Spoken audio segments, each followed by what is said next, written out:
Salut! Alors je me trouve actuellement au tennis club La Grande Motte et pour parler à nouveau de la colère. Dans une précédente vidéo, j'ai parlé de la gestion de la colère, son origine et comment faire finalement pour la traiter quand elle est là. Là, on va plutôt parler de l'anticipation de la colère et faire en sorte que la colère n'arrive pas pendant tes matchs. Alors, une petite précision, la colère concerne évidemment tous les joueurs, mais tu remarqueras plutôt les joueurs à caractère offensif, joueurs ou joueuses à caractère offensif. Pourquoi? Parce que ils ont un style de jeu qui peut les amener à faire plus de fautes. Et parfois, dans l'éducation, notamment pendant très longtemps dans le tennis français, j'espère que ça a changé, il y avait la notion de toujours la mettre dedans, de ne pas faire de fautes. Et donc, c'est d'ailleurs très dommageable parce que je pense que d'excellents joueurs ne peuvent pas atteindre le très haut niveau parce qu'à un moment donné, ils vont perdre des matchs parce que c'est pas leur style de jeu d'essayer de la mettre dedans et qu'il faudrait les conforter là-dedans pendant toute une période de leur apprentissage. Et donc, on se retrouve avec une double situation, soit des joueurs à caractère offensif qui vont brider leur jeu, qui vont le cadenasser pour ne plus faire de fautes et donc perdre leur identité, ou alors des joueurs offensifs qui, dès qu'ils vont faire une faute, vont s'énerver, vont s'agacer, vont casser des raquettes, etc. Et donc, ce qui va être une barrière aussi pour atteindre le plus haut niveau.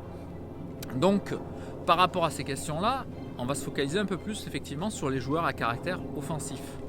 Alors, je ne sais pas si tu as remarqué, mais des joueurs comme Federer ou Pete Sampras à l'époque, au moment de la frappe, il n'y a pas de stigmate d'effort ni...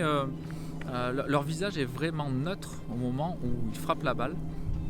Et c'est important de noter ça parce que si je te demande un petit exercice très simple qui consisterait à jouer le rôle de la colère, tu vas essayer de te mettre en colère, mais avec la particularité d'avoir un visage neutre, c'est-à-dire sans montrer aucune émotion. Mais tu vas t'apercevoir que c'est tout simplement impossible parce que la colère, elle est toujours connectée au physique.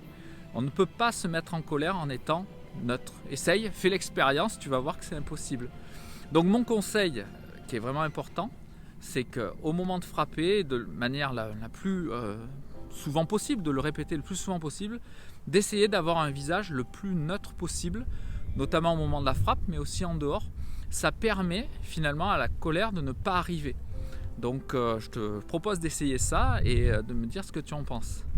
Alors pour tous ceux qui font partie de Grinta Fighting Club, on va se retrouver sur la plateforme pour voir notamment 3 outils qui vont te permettre justement d'atteindre cet état de non-stress, j'allais dire, en tout cas de stress maîtrisé, avec 2 techniques qui sont issues du monde animal et une technique qui est issue des arts martiaux.